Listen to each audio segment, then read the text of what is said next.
and the title, so it's hard keeping surprises on YouTube, isn't it? But you've heard of the Wide Max and you've heard of the X Max wide kit. Well, this is going to be a super wide granite. Oh, look at that green. That is beautiful. Very, very nice. Always annoys me when I take this off because I can just hear it in the background. Get in the bin. In the bin! Never had a granite before. I've had a big rock and a Typhon. Never a granite.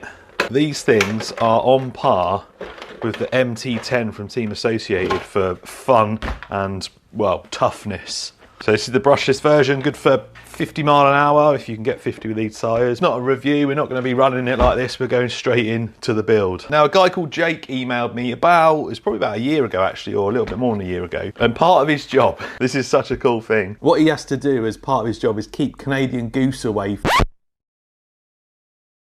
from like the public areas or the guest areas of wherever he works. What he does is he uses an RC car as like an electronic dog. But what he was saying was a lot of the areas that the geese are, it's really steep banks near ponds and stuff. So he had to make something a little bit more stable. So he got a granite. He put the arms and stuff off of the old Armour 4S stuff, the Creighton and the Outcast, and made a super wide granite, and it looked awesome. He sent me a parts list and I didn't buy any of it for ages, but I really wanted to build one. And then during the time of me procrastinating about building one, the V2 4Ss came out, and the V2 4Ss are wider than the V1 4Ss. So it's going to go even wider. He's emailed me a few times since then and he's made a few adjustments. It's now a longer wheelbase. It's got a big rock body on it, but I want to go with the granite. And the reason I want to go with the granite is because it's such a short wheelbase. I want to see if we can get it nearly as wide as it is long. And then we're just going to burn it around stock because I think it's going to be so cool. It's the Creighton 4S V2 A-arms, hub carriers and stuff, front and rear, all the bearings. Most of this came from Jenny's RC. Turnbuckles, drive shafts with 17mm hexes and all the pins and stuff, king pins and hinge pins. I will leave a list of all the parts. Other things I need to add is I need to add different suspension to it. I think I've got some. I haven't ordered any because I think I've got the right suspension, and we need to put some 17mm hex wheels on it, but this is going to be so fun. Right, the first thing I'm going to do is I think I'm going to do the rear first because I think I'll get a nice wide rear on it. I should be able to show you looking down on it how much wider it is.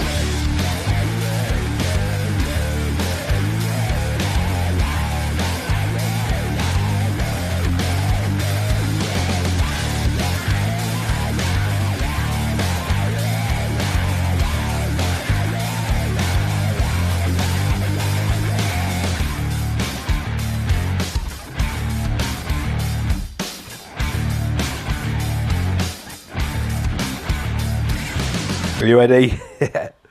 Check that out. That's so wide. Look at that. That is going to look so cool. So I've put the armour suspension back on because of the extra, the length and the leverage in the arms. It's just a bit soft, but that angle shows how wide it is. I've just put the Team Quali Skeeter wheels and tyres. I'm probably going to get some new ones for it.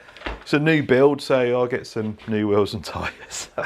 Does my butt look big in this? Right.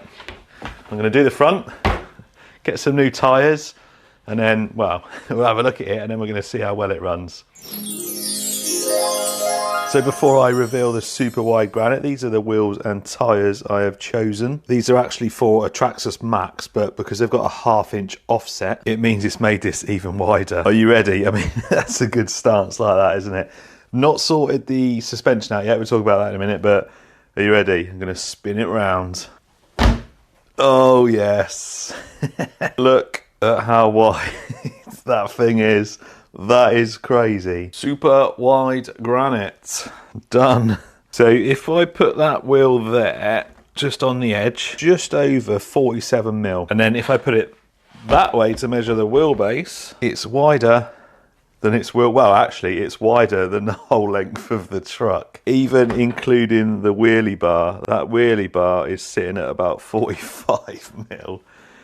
Oh, that's awesome. Problem is, the front hasn't got enough travel really, so it sits, as you can see, that's a bit fully offload. You can see it sits quite flush, so we need longer shocks on the front. The rear sits up okay, but it's quite a bit of leverage there. So these ones from ZD Racing, these are the fronts, which should fit. They're the rears. They might be a bit long, but I'm going to put them on anyway. If they don't fit, we will find some alternatives. But suspension aside, this thing has turned out exactly how I wanted it to turn out.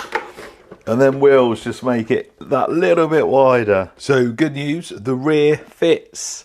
So they weren't too long, and I've adjusted it so I could get it, you could get it really high if you wanted to, but I wanted it to sit a little bit flatter, but obviously you've still got that travel there. So now that I know the rears fit, I'm going to get the fronts on because I'm sure they are going to be fine. Before I do that, I just want to talk about another Armour. Now this dude wanted me to give him a Traxxas. Well, I can't give you a Traxxas, but I am going to give you the chance to own my Armour Infraction NASCAR edition. Well, it's just a NASCAR body. And this is the car that powered me to over 100 mile an hour.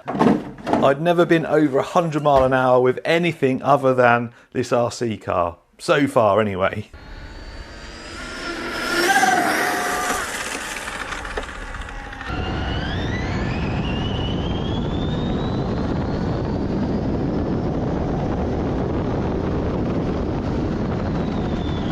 Yes! Yes!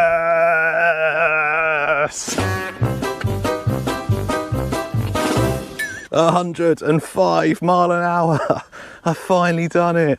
I broke 100 mile an hour. Since them runs though, I have switched it back to stock with the stock gearing as well, so it's ready to bash. It's got contact RC foams at the moment, but I will be supplying it with a new set of hoons ready to fit as well. I'm also going to throw in a brand new hobby wing setup, the same as what I had in this when I hit 105 mile an hour. It's not the one that was in it because I've used that for a different project. So if you do want to push it into 3 figures, you can. So there's a link in the description for the prize competition for this. Not only will you be getting this NASCAR Infraction with a new set of hoons for you to throw on if you want to, and a new set of electronics if you want to throw that in instead of the stock stuff. I'll also be throwing in a t-shirt and an official Team TRC mug.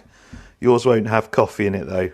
So there's links in the description where you can get this for as little as £1 single Great British pound. You can enter free by post as well, but you need to be quick if you want to do that, because from the minute you see this video, you've got 2 weeks, and then this thing is going to a new home. It is open to everyone across the globe. As long as your country allows you to enter prize competitions, you'll need to check. You do have to be 18 or over as well. I will ship this to you for free. I'll also cover any taxes or custom duties you've got. It has been very well loved.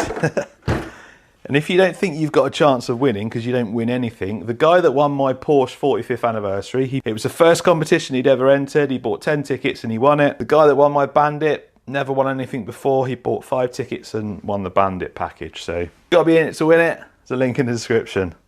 And there it is, all done. I put the rears back to the normal place in the end because it was sitting too low. But now I shall show you the suspension is perfect. Well, it's perfect for me anyway. So it will sit, that is the max height of it, but it sits a little bit lower than that. You ready? Look at that. So nice. It's funny, I had to move it closer to the camera to get a side-on view. If I turn it around like that, I have to move it back because it's wider than the wheelbase. All right, let's go charge a battery and see how this thing drives. Here we go then. First go. Yes. These are beasts. I forgot how much power these things have.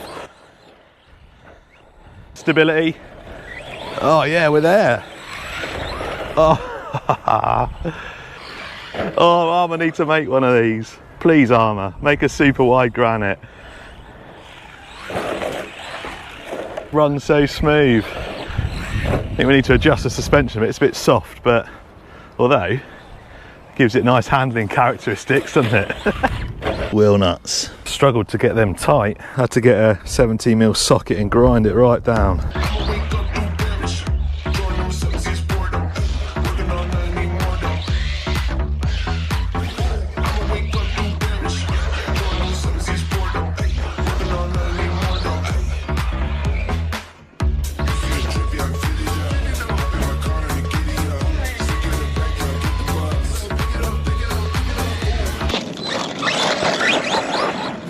So it does backflip with the right launch.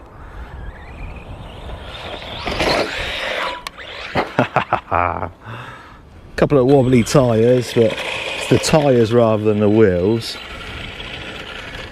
I guess they've not been glued on properly. Anyway, watch, hang on. Look how it turns in.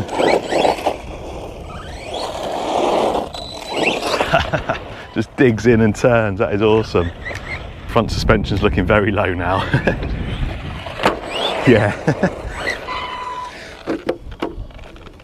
Definitely needs tuning. I'm not doing anything crazy here. It's usually my famous last words, but I just wanted to show this is a nice stable basher.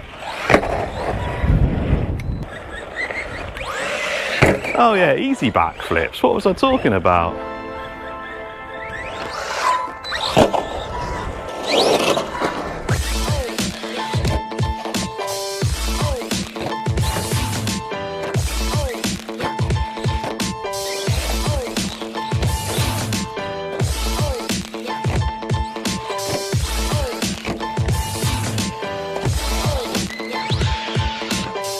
So apart from being absolutely awesome, there's a few little teething problems we need to get over now. A couple of the tyres are a little bit wobbly on the rim, nothing really major, but what made it look worse was when the suspension's fully offloaded, hopefully I can show you here, listen carefully.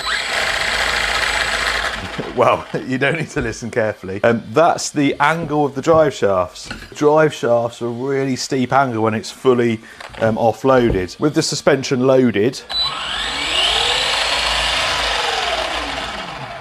much smoother. I thought I'd blown a diff or something at first when I heard that, but turns out it's just because of the crazy long arm.